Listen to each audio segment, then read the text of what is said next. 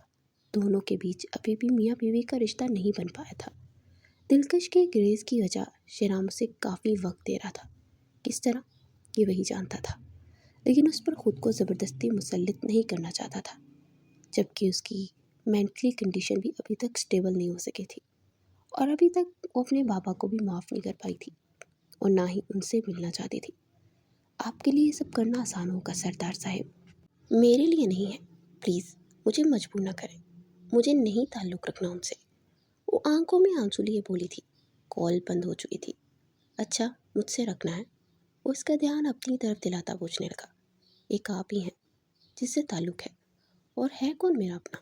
وہ آنکھوں میں آنسو لیے بولی۔ یار بس آنسو مت بہانا، مجھے تمہاری آنکھوں میں آنسو بالکل اچھے نہیں لگتے۔ وہ اس کے آنسو پوچھتے ہوئے پیار سے کہہ رہا تھا۔ خود ہی آ جاتے ہیں، وہ روتے ہوئے مسکرا کر بولی۔ اچھا سنو، تمہارے لیے کچھ خاص لایا تھا میں آج۔ وہ اس کا ہاتھ تھامے بیک گراؤنڈ سے ٹیک لے گئے، نظروں کے فوکس میں لیتے ہوئے بولا۔ سردار جی، آپ نے مجھے اتنا مہنگا آئی فون لے دیا ہے، اب اور کیا لے کر دیں گے؟ وہ مسکرا کر بولی۔ یار وہ تو جرمانہ تھا، تمہارا فون بھی تو توڑا تھا۔ اس دن جو تمہاری آنکھوں کے آنسو دیکھے، تب سے تمہاری آنکھوں سے تمہارے سردار کا دل ڈول جاتا ہے۔ وہ دل پر ہاتھ رکھے محبت سے بولا۔ پوچھو گی نہیں کیا لایا ہوں، اب خود ہی بتاتے، وہ اترا کر بولی۔ تو شیرام اپنی جگہ سے اٹھتا کبرڈ سے ایک پیکٹ نکالا ہے۔ میں ہمارے رشتے کو آگے بڑھانا چاہتا ہوں دل، امید کرتا ہوں کہ تمہیں مجھ پر اتنا اعتبار ہو گیا ہوگا کہ تم بھی اس رشتے کے تقاضے کو سمجھو۔ وہ گمبھیر لہجے میں کہتا دلکش کے رونگٹے کھڑے کر گیا۔ وہ اس سے کیا ڈیمانڈ کر رہا تھا وہ اچھے سے جانتی تھی، لیکن اس کے اندر کچھ ڈر ابھی بھی باقی تھے۔